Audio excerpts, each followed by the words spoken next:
Waalaikumsalam. warahmatullahi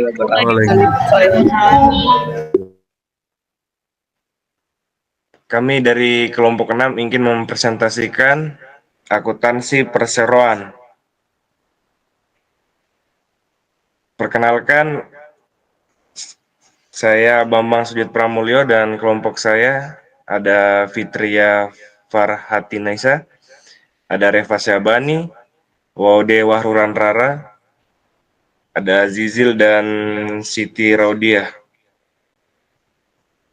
Oke, masuk di materi pertama yang akan dibawakan oleh teman saya, Fitria. Dipersilakan. Baik, yang pertama adalah dasar organisasi perseroan. Perseroan adalah sebuah badan hukum yang dibedakan dan terpisah dari individu-individu yang mendirikan dan menjalankan organisasi tersebut. Perseroan didirikan berdasarkan perjanjian dan melakukan usaha dengan modal dalam bentuk saham dan bukan merupakan kepemilikan tunggal. Saya kembalikan ke moderator. Selanjutnya, modal perseroan akan dibawakan oleh Azizil. Baik, untuk yang kedua ada modal perseroan. Modal pemilik dalam perseroan dinamakan modal pemegang saham atau stockholders equity. Adapun sumber modal pertama berasal dari modal yang disetor atau paid in capital atau yang diisi oleh pemegang saham atau contribute capital. Sedangkan sumber modal yang kedua berasal dari laba bersih yang ditahan atau diinvestasikan kembali ke dalam perusahaan. Nah, saldo ini dinamakan saldo laba retained earnings. Saya kembalikan kepada moderator. Oke, selanjutnya modal di store. Modal yang di store adalah modal yang telah dimasukkan oleh pemegang saham sebagai pelunasan pembayaran saham yang diambilnya sebagai modal yang ditetapkan dari modal dasar perseroan. Adapun sumber utama dari modal di store berasal dari penerbit saham.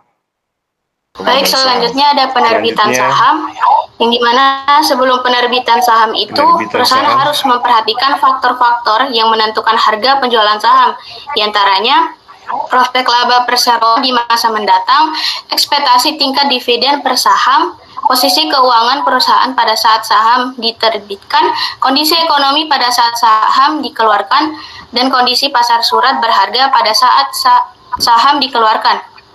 Perseroan dapat mengeluarkan saham secara langsung kepada investor atau secara tidak langsung melalui bank investasi. Selain itu, saham dapat juga diterbitkan atas dasar pesanan. Kontrak pesanan ini secara hukum akan mengikat antara pemesanan pembeli saham dengan perseroan penerbit saham.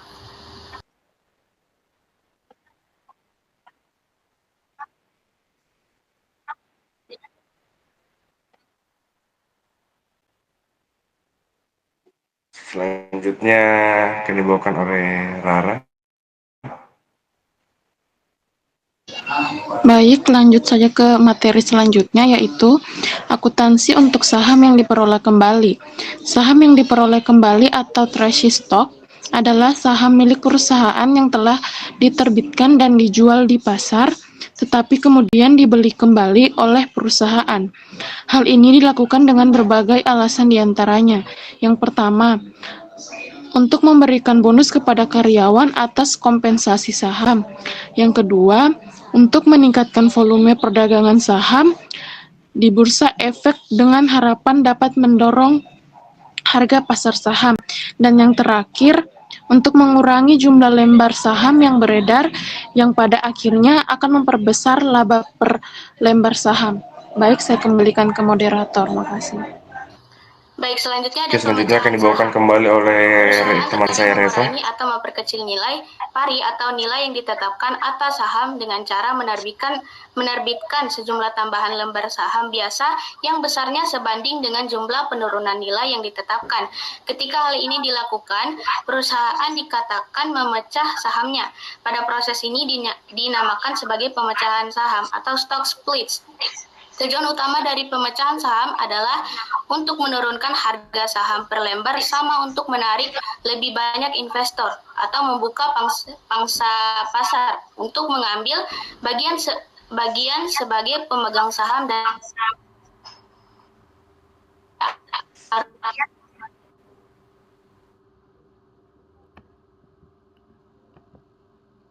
nilai yang ditetapkan atas setiap lembar saham dan jumlah lembar saham yang beredar.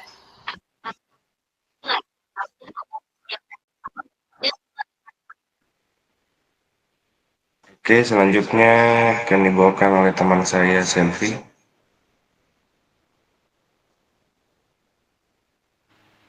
Baik, materi selanjutnya adalah akuntansi untuk dividen.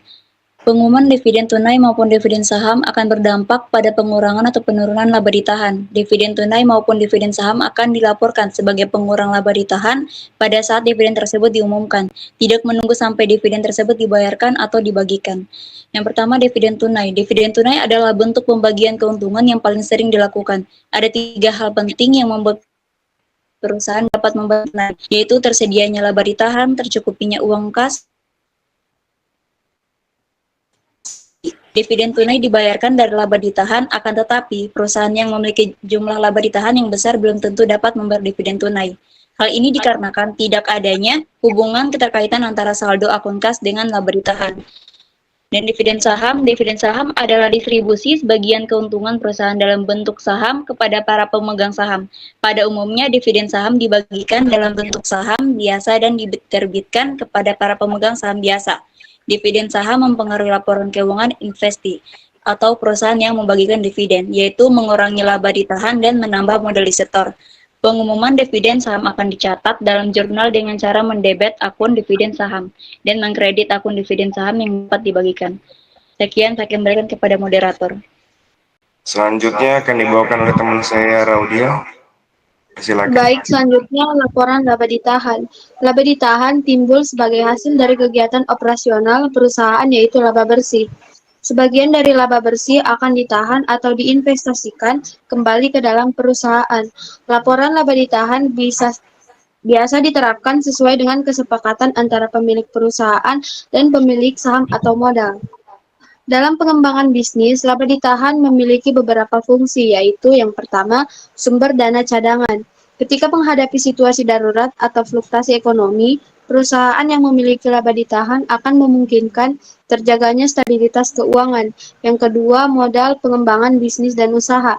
Laba ditahan juga berfungsi sebagai sumber dana untuk kebutuhan operasional sehari-hari, seperti pembelian bahan baku dan pembayaran gaji karyawan tanpa harus bergantung pada utang. Dan yang terakhir, membantu pembayaran hutang. Apabila suatu perusahaan memiliki tingkat hutang yang cukup tinggi, sangat menguntungkan jika laba ditahan tersebut sebagai investasi. Selain itu, dengan penggunaan laba ditahan sendiri, siklus pendanaan utama perusahaan akan aman, karena pembayaran utama sendiri tidak mempengaruhi sumber pendanaan lain. Baik, saya kembalikan kepada moderator. Oke, saya persilakan kepada Fitria. Baik, selanjutnya laporan modal pemegang saham. Modal pemegang saham terdiri dari beberapa komponen utama, termasuk modal disetor, laba ditahan, dan saham yang diperoleh kembali. Komponen modal disetor terdiri atas modal saham dan tambahan modal disetor. Pelaporan modal pemegang saham memengaruhi keputusan perusahaan. Laporan ini akan memberikan informasi penting bagi manajemen dan investor mengenai kesehatan keuangan perusahaan serta kemampuan untuk melakukan investasi di masa depan. Keputusan terkait pembagian dividen, reinvestasi laba, dan pengambilan utang seringkali dipengaruhi oleh posisi modal pemegang saham. Terima kasih. Untuk kesimpulan akan dibawakan oleh teman saya, Azizil. Oke, adapun kesimpulan dari kelompok kami mengenai akuntansi perseroan, yaitu dokumen ini adalah materi mengenai akuntansi perseroan yang menjelaskan aspek dan terminologi penting akuntansi untuk perusahaan perseroan. Isinya mencakup karakteristik pembentukan modal serta akuntansi terkait saham dan dividen. Saya kembalikan ke moderator. Sesi selanjutnya, sesi tanya jawab kepada teman-teman yang ingin bertanya, dipersilakan. Saya. Oke, kepada Siti Oktarika dipersilakan. Baik, terima kasih atas kesempatan yang diberikan kepada saya. Perkenalkan, nama saya Siti Oktarika Rahmadani dari kelompok 8. Saya ingin bertanya, bagaimana laba ditahan membantu perusahaan menghadapi krisis ekonomi atau fluktuasi pasar? Sekian dari saya kembalikan ke moderator. Oke, siapa lagi Saya, selanjutnya? saya. Ya, dipersilakan. Puput. Baik, siapa? Menjelaskan perbedaan antara saham biasa dan saham preferred dalam akuntansi perseroan. Ada lagi? Saya. Oke. Baik, terima kasih. Saya Nurul Istiqamah, perwakilan dari kelompok 7. Pertanyaan saya itu, apa saja risiko yang dihadapi perusahaan saat menerbitkan saham baru ke publik? Itu saja, terima kasih. Oke, kepada teman-teman yang bertanya, mohon berikan kami sedikit waktu untuk mencari jawaban.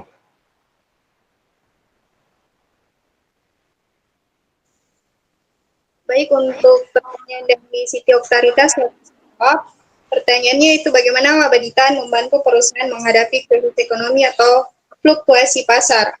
Jawaban saya itu, laba ditahan atau retained earnings merupakan salah satu sumber daya keuangan internal perusahaan yang dapat membantu menghadapi krisis ekonomi atau fluktuasi pasar dengan beberapa cara. Yang pertama itu meningkatkan stabilitas keuangan dengan cara membangun cadangan keuangan untuk menghadapi kesulitan ekonomi. Yang kedua, mengoptimalkan penggunaan sumber daya dengan mengalokasikan laba ditahan untuk investasi strategis. Yang ketiga, meningkatkan fleksibilitas dengan memberikan kesempatan untuk berinvestasi di masa depan.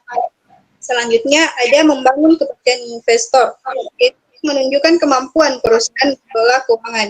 Selanjutnya, ada strategi krisis, yaitu dengan cara mengurangi biaya operasional. Dan contoh penggunaan perusahaan teknologi menggunakan kredit untuk mengembangkan produk baru. Saya kembalikan ke moderator. Ya, kepada Saudara Okta bagaimana?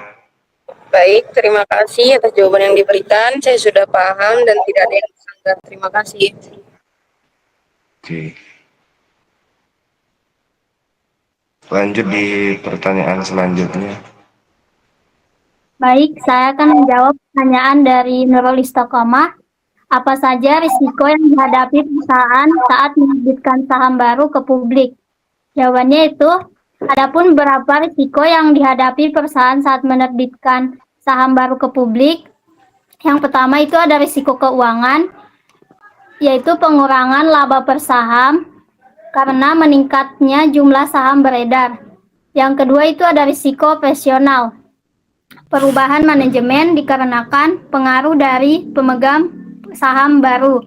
Yang ketiga, risiko regulasi, yaitu ketergantungan pada peraturan pasar modal, pemenuhan standar keuangan dan pelaporan, risiko penindakan dan otoritas keuangan. Yang terakhir ada risiko pasar, yaitu fluktuasi harga saham, risiko kehilangan nilai saham, ketergantungan pada kondisi ekonomi, dan persaingan dengan emiten lain. Sekian. Oke, bagaimana dengan Saudara Nurul? Apakah sudah jelas? Ya. Baik, terima kasih atas jawabannya. Saya sudah paham. Oke, masuk di pertanyaan terakhir, pertanyaan dari Puput. Baik, saya akan menjawab pertanyaan dari Puput. Pertanyaannya, jelaskan perbedaan antara saham biasa dan saham preferen dalam akuntansi perseroan. Perbedaan yang pertama yaitu dilihat dari hak suara. Saham biasa memiliki hak suara, sedangkan saham preferen tidak. Yang kedua, dividen. Saham preferen memiliki dividen yang dijamin, sedangkan saham biasa tidak. Dan yang ketiga, dilihat dari risiko. Saham biasa memiliki risiko yang lebih tinggi dibandingkan saham preferen. Dan yang terakhir, dilihat dari potensi keuntungannya. Saham biasa memiliki potensi keuntungan yang lebih tinggi dibandingkan saham preferen. Baik, saya kembalikan ke moderator. Bagaimana dengan Saudara Puput? Apakah sudah jelas dari jawaban tersebut? Baik, saya sudah jelas atas jawaban dari Wahrulan Rara. Terima kasih. Oke, mungkin saya tutup saja diskusi kita pada hari ini dengan Assalamualaikum warahmatullahi wabarakatuh. Waalaikumsalam. Waalaikumsalam warahmatullahi wabarakatuh. Waalaikumsalam.